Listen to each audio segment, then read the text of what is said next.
Chapter 3, pair of linear equations in two variables. Exercise 3.2, question number 3. On comparing the ratios a1 a2, b1 b2 and c1 c2, find out whether the following pair of linear equations are consistent or inconsistent. तो इसमें ये parts दिए हुए हैं, 5 parts हैं इस question के. इसमें आपको फाइंड आउट करना है इक्वेशंस कॉन्सिस्टेंट हैं या इनकॉन्सिस्टेंट है. कॉन्सिस्टेंट दो केस में होगा, यूनिक सॉल्यूशन और मैनी सॉल्यूशंस. नो सॉल्यूशंस के केस में ये होगा इनकॉन्सिस्टेंट.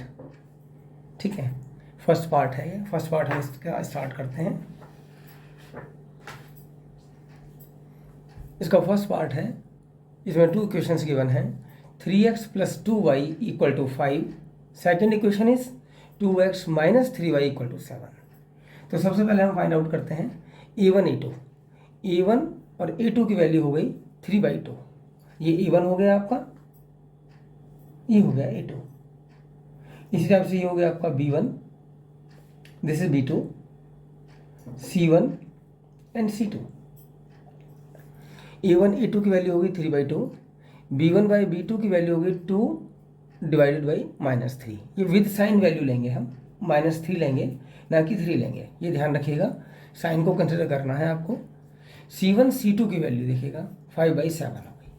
तो अगर हम a1 a2 and b1 b2 की वैल्यूज़ को कंपेयर करेंगे, these are different to each other.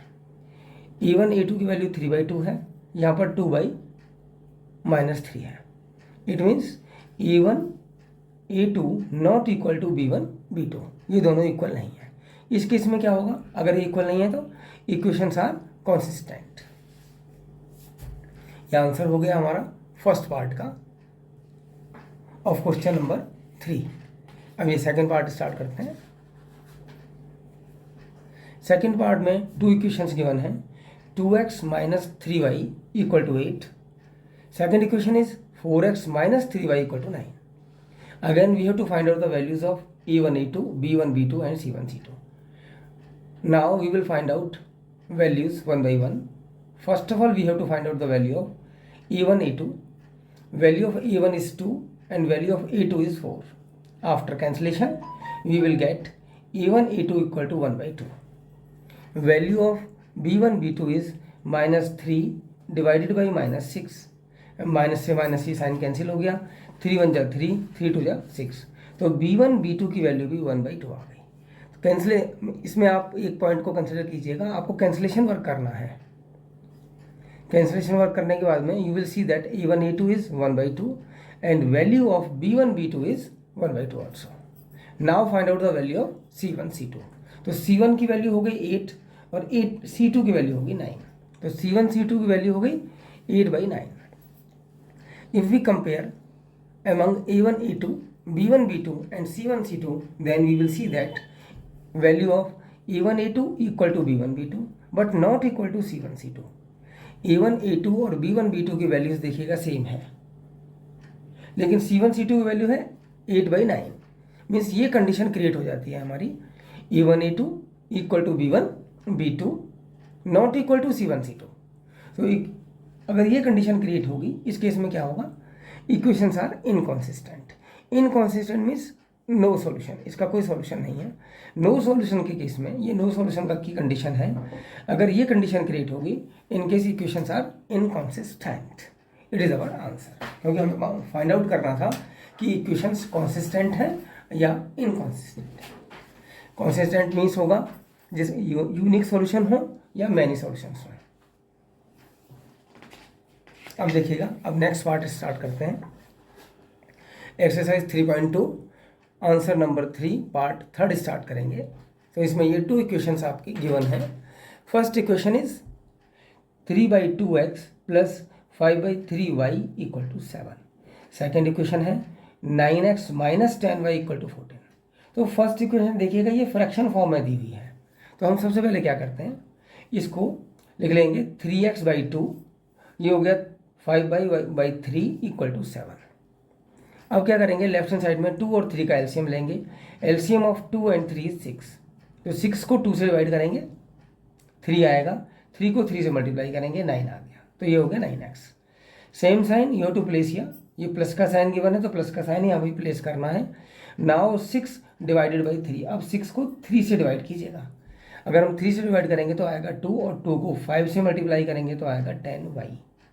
तो ये हो गया आपका 9x plus 10y divided by 6 equal to 7/1। After cross multiplication आप क्रॉस मल्टीप्लाई कीजिएगा and after cross multiplication we will get 9x plus 10y को 1 से मल्टीप्लाई करेंगे तो आएगा 9x plus 10y। When we multiply 6 and 7 we will get 42, 6 7 जा 42। तो अब देखिएगा अब क्या करते हैं, हम इन दोनों इक्वेशंस को ये इक्वेशन की फॉर्म जब हम इसको फ्लैट फॉर्म में लाएंगे तो ये फॉर्म देखिएगा ध्यान से, ये फॉर्म बन गई, both the equations are same, ये इसकी ये फ्लैट फॉर्म है। अब देखिएगा ये फ्रैक्शन फॉर्म खत्म हो गई इसकी, तो पहले हमें क्या करना है, फ्रैक्शन फॉर्म को खत्म करना है। ये इक्वेशन बन के तैयार हो गई हमारी 9x plus 10y equal to 42, ये सेम इक्वेशन है दोनों। सेकेंड इक्वेशन गिवन है हमारे पास में 9x minus 10y equal to 14। Now we have to find out the values of a1 a2 b1 b2 and c1 c2। तो a1 a2 की value देखिएगा 9/9, a1 की वैल्यू 9 है, a2 की वैल्यू भी 9 है, तो 9 को 9 से डिवाइड करेंगे, then we will get a1 a2 equal to 2। अब देखिएगा b1 b2 की वैल्यू निकालते हैं, b1 की वैल्यू है 10, b2 की वैल्यू है -10, 10 को 10 से डिवाइड करेंगे तो नेट में आएगा आपके पास में -1, b1 b2 की वैल्यू आ गई -1। If we compare values of a1 a2 and b1 b2 we will see that both are different, ये दोनों अलग है। मीन्स ये कंडीशन क्रिएट हो जाती है हमारी a1 a2 not equal to b1 b2, ये कंडीशन क्रिएट हो गई। अगर ये कंडीशन क्रिएट हो गई तो ये यूनिक सॉल्यूशन की कंडीशन है, और unique solution means consistent, equations are consistent. तो आपको यूनिक सॉल्यूशन वगैरह कुछ नहीं बताना, आपको बताना है गिवन इक्वेशंस आर कॉन्सिस्टेंट और इनकॉन्सिस्टेंट। तो ये हो गई हमारी equations are consistent. It is the part third of answer third. Now we will start fourth part of the same question. Fourth part में हमें 2 इक्वेशंस गिवन है। First equation is 5x minus 3y equal to 11 and second equation is -10x plus 6y equal to -22। अब यहाँ पर भी हम a1 a2 b1 b2 और c1 c2 की वैल्यूज निकालते हैं। तो a1 की वैल्यू 5 है और a2 की वैल्यू है -10। देखिएगा ये माइनस के साइन को आप न्यूमरेटर पोर्शन पर अप्लाई करेंगे, साइन को ऊपर लगाएंगे तो ये हो गया -5/10। साइन अगर नीचे दिया हुआ तो इसको ऊपर शिफ्ट कीजिएगा, वैल्यू में कोई डिफरेंस नहीं आएगा, value will be same then. 5 1 जा 5, 5 2 जा 10, तो ये वैल्यू आ गई आपकी a1 a2 की -1/2। अब b1 b2 लीजिएगा, b1 की वैल्यू -3, b2 की वैल्यू 6, तो ये आ गई आपकी 3 1 जा 3 2 जा, कैंसिल करेंगे इसको। After cancellation we will get value of b1 b2 equal to -1/2। ये b1 b2 की वैल्यू आ गई -1/2। Now find out the value of c1 c2। तो c1 की वैल्यू 11 हो गई, c2 की वैल्यू -22 हो गई। साइन को ऊपर हम अप्लाई करते हैं तो ये होगी -11/22, 11 1 जा 11 2 जा। आप 11 के टेबल से दोनों को कैंसिल कीजिएगा, हमें दोनों नंबर्स को सेम टेबल से कैंसिल करना होता है। ये आ गया आपका value of c1 c2 is -1/2। Now we have to compare among values of a1 a2 b1 b2 and c1 c2। तो हमने ये देखा कि इन तीनों की वैल्यू इक्वल दी हुई है, a1 a2 equal to b1 b2 equal to c1 c2 equal to ये वैल्यू हो गई -1/2। तो देखिएगा ये तीनों वैल्यूज अगर हमारी इक्वल आएंगी तो कंडीशन क्रिएट होती है इक्वेशंस आर कॉन्सिस्टेंट। ये मेनी सॉल्यूशंस की कंडीशन है। तो ये हमारा आंसर आ गया। हमें फाइंड आउट करना था कि इक्वेशंस कॉन्सिस्टेंट है या इनकॉन्सिस्टेंट है।